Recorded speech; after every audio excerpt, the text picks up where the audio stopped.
কোনো একটা দেশে একটা লোক একটা চিড়িয়াখানা খুলল। সেই চিড়িয়াখানাতে প্রচুর পরিমাণের পশু পাখি, হাতি, গন্ডার, বাঘ, সিংহ সংরক্ষণ করে রাখা। ও মনে মনে খুব খুশি যে ও প্রচুর পরিমাণে টিকিট বিক্রি করবে এবং প্রচুর মুনাফা কামাবে। কারণ আশেপাশের মানুষ কিন্তু এ ধরনের পশু পাখি কোনোদিন দেখে নাই। তাই ও কী করলো, টিকিটের যে এন্ট্রি ফিস সেটা 100 টাকা করলো।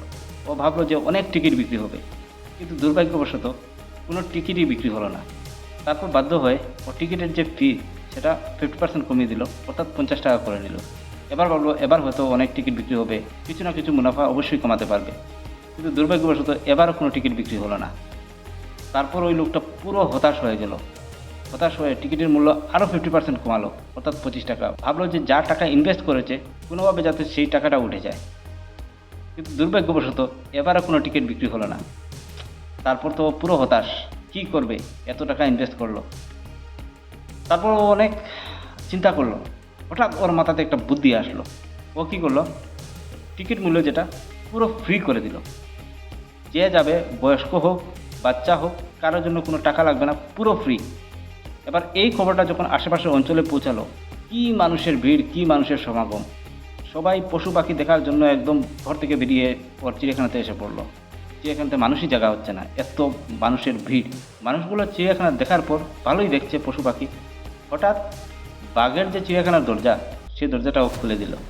এবার মানুষের কী ভয় মনের মধ্যে, এদিকে সেদিকে ছুটতে লাগলো, পালাতে লাগলো, যাতে বাঘের হাত থেকে নিজের প্রাণকে বাঁচানো যায়। এবার মেইন গেটে গিয়ে দেখে মেইন গেটটা বন্ধ। কী আশ্চর্য ব্যাপার, কী হবে এবার, বাঘ আসলে বাঘ খেয়ে নেবে।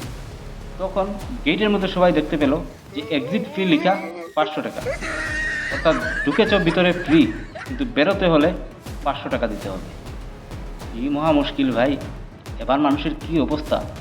মানুষ 500 টাকা কেন, 1000 টাকা হলেও 1000 টাকা দিতে রাজি, কারণ বাঘের হাত থেকে প্রাণ বাঁচাতে হবে ভাই। বাধ্য হয়ে মানুষ 500 টাকা করে টিকিট কিনলো এবং সবাই একে একে সেই চিড়িয়াখানা থেকে বেরিয়ে গেল। তো সেই চিড়িয়াখানারূপী জিও সবার জীবনে ফ্রি আসলো।